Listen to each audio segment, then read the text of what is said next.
I'm Amy Chrisman, realtor with Keller Williams and owner of Chrisman Real Estate Consultants.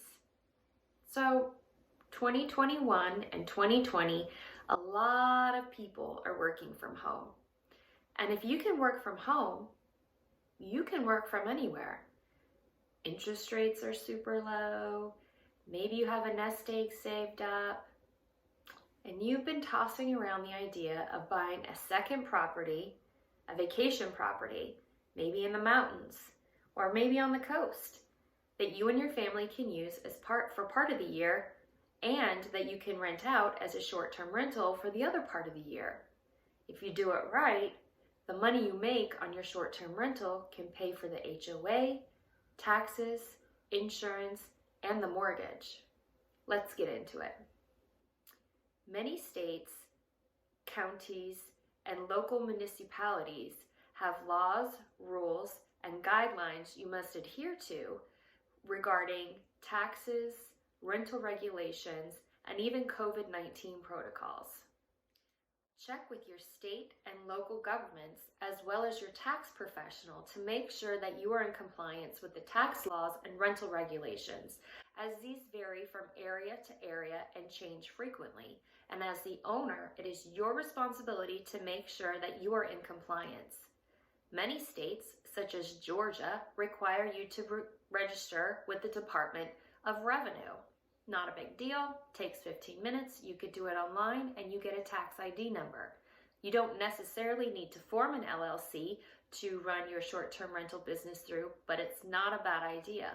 Talk to your tax professional to see what the benefits are of having an LLC. Some local regulations to consider would be the legality of your rental, zoning, licenses, permits, and registrations required, advertising, neighborhood notifications, HOA rules and regulations.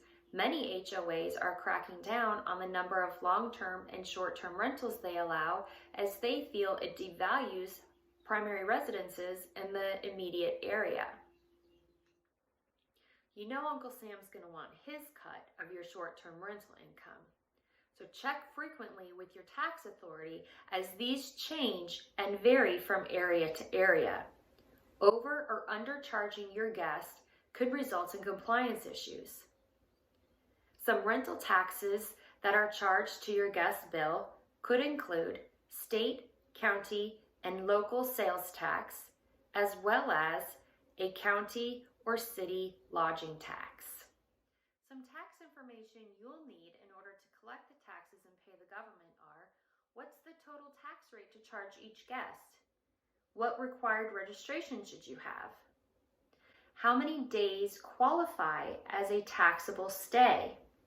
And how often should you file your tax returns? Monthly, quarterly, annually? There is a 14-day rule known as the master's exception that originated in Augusta, Georgia, when the homeowners there were only renting out their homes during the master's golf tournament.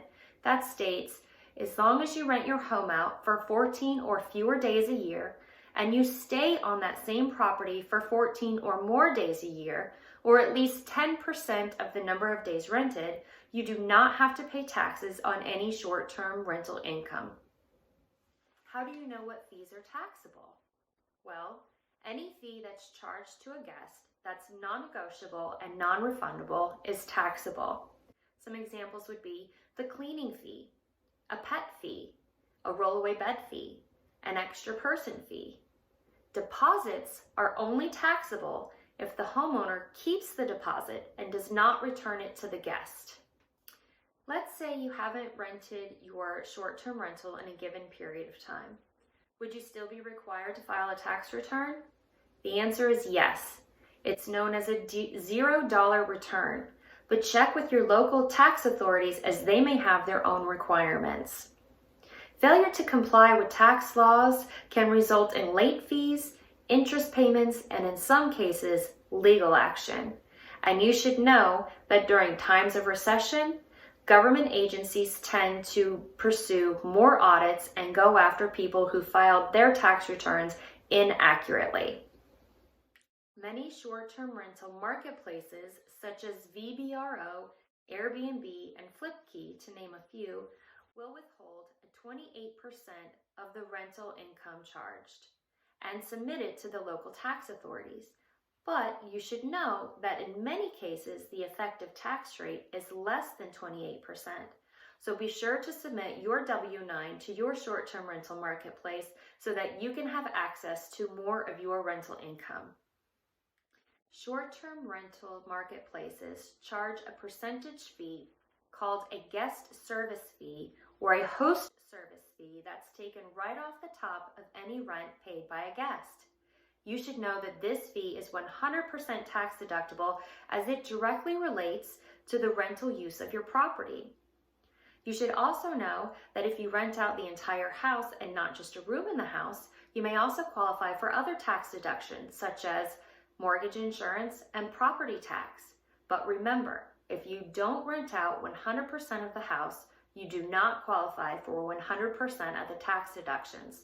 Check with your tax accountant to see what deductions you may qualify for. I recommend treating your short-term rental like a business. You should keep immaculate records regarding when the property was used by guests and when the property was used for personal use. You should also keep track of any business expenses as well as personal expenses related to the rental property.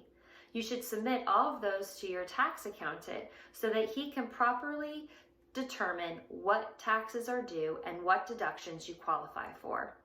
Occupancy tax, known as hotel tax or transient lodging tax, varies greatly, so check with your local tax authority to be sure you're in compliance.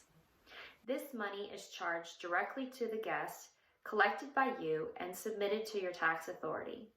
Many short-term rental marketplaces will collect and submit this money on your behalf, so be sure to double check that you aren't double paying and overpaying your government. If you provide amenities such as a coffee service or breakfast, or perhaps you handle the bookings personally, the IRS may view you as self-employed and charge you income tax as well as self-employment tax to cover Social Security and Medicare. So check with your tax accountant to be sure that you are in compliance. Being in a pandemic also complicates short-term rentals in terms of state and federal regulations and guidelines regarding checking out, cleaning, and checking in protocols. The Vacation Rental Management Association recommends checking with your state and county municipalities to be sure that you are in compliance with any cleaning guidelines that they have in regards to COVID-19. These guidelines may impact your check-in and check-out times. You may be required to allow 24 hours in between checkouts and check-ins to give the sanitizer a dwell time in order to properly kill the viruses and other pathogens.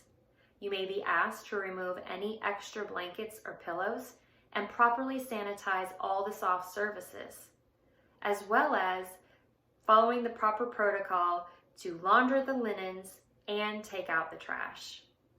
I know this was a lot to digest, and I hope I didn't deter you from your dreams of owning a vacation property.